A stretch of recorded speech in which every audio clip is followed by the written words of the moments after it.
The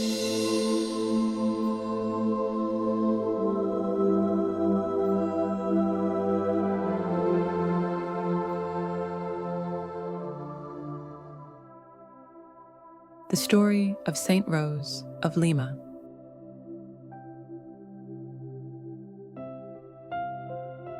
Subscribe to our channel to receive more content like this.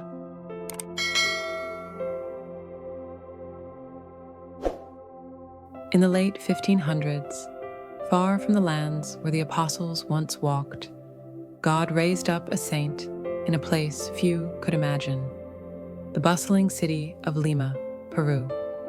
The Spanish Empire had stretched across oceans, bringing both riches and turmoil to the Americas. Amid the noise of merchants, soldiers, and nobles seeking wealth, one young girl quietly chose a path not of power or possessions, but of humility and sacrifice.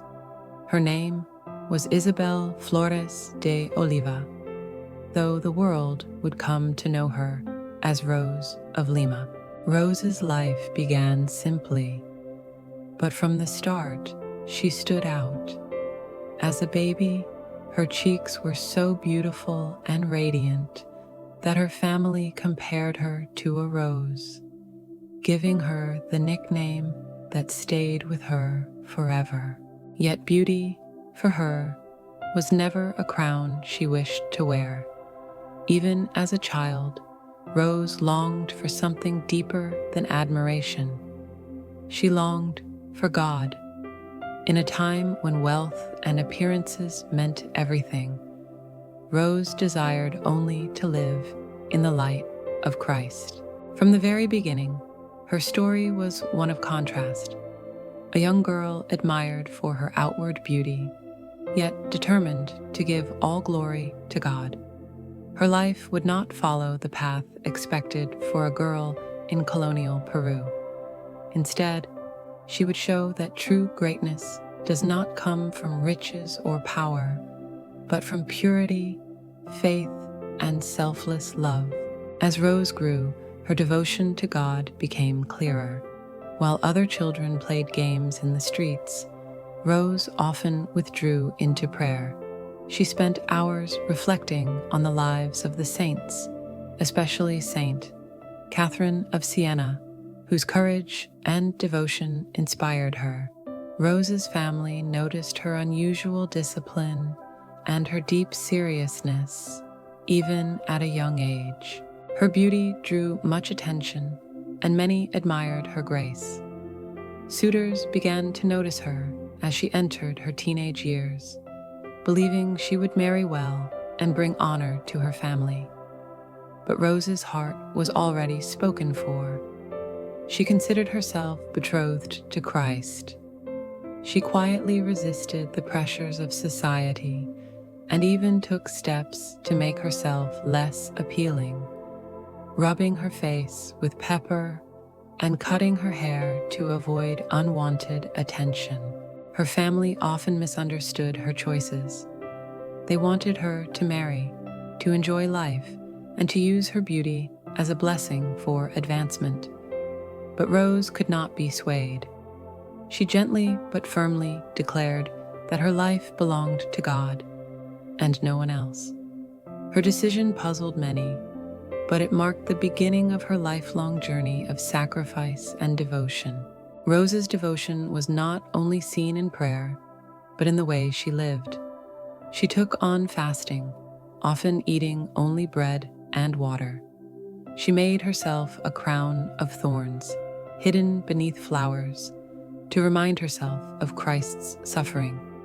Her small room in her family's garden became her place of retreat, where she prayed, fasted, and poured her heart out to God. But her holiness was not only about self-denial, it was also about love.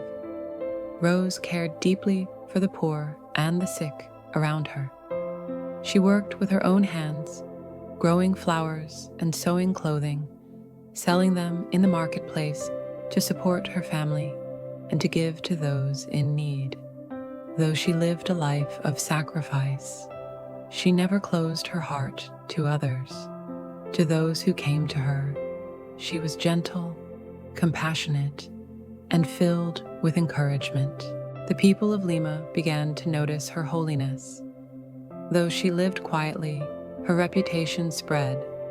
Some admired her, while others mocked her for her extreme way of life. Yet Rose remained steadfast. She cared little for praise or criticism, seeking only to live faithfully before God. The turning point of Rose's life came as she fully embraced her identity as a bride of Christ. Though she never entered a convent, she became a third-order Dominican, living out the spirit of the order while staying at home. She vowed herself completely to God, choosing a life of virginity, prayer, and service. This choice was not easy. Her sacrifices grew heavier, and her body often weakened under the strain of fasting and penance. Yet her spirit shone brightly, and many who came near her felt the presence of God. She often spoke of the joy she found in uniting her suffering with Christ's cross, believing that her small sacrifices could bring blessings to others. Her mystical experiences deepened. Rose often spent hours in deep prayer, and some even witnessed her lifted in ecstasy or speaking with a radiant light in her eyes. But she never sought attention for these moments. To her, they were not signs of greatness, but reminders of God's mercy and closeness. By her early 30s, Rose's health declined rapidly. Years of penance, fasting, and sacrifice had taken their toll on her body. Still, she remained filled with peace, her heart fixed firmly on God. As she lay on her sickbed, surrounded by family and friends, she offered all her pain for the salvation of souls and for her beloved city of Lima.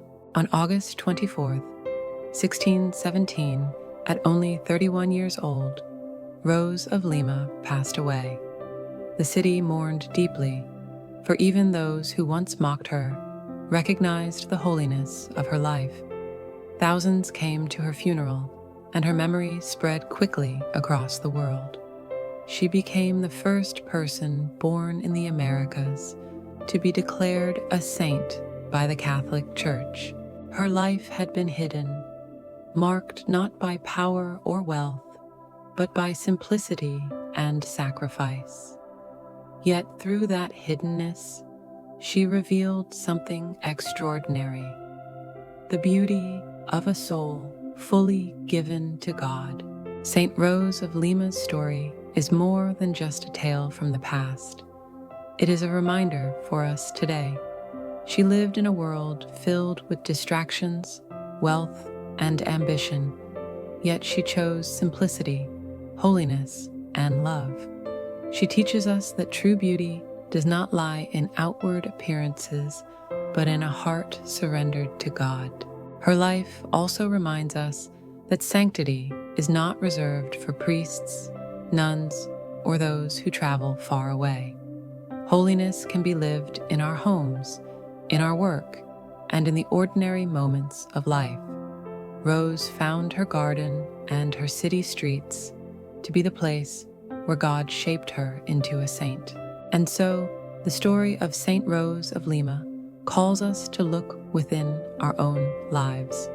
Are we willing to let go of the things that hold us back from God? Are we ready to embrace humility, service, and love in a world that often seeks the opposite? Like Rose, we are invited to bloom where we are planted, offering our lives fully to God. For in His eyes, every act of love, every sacrifice, and every prayer becomes a rose in the eternal garden of His kingdom.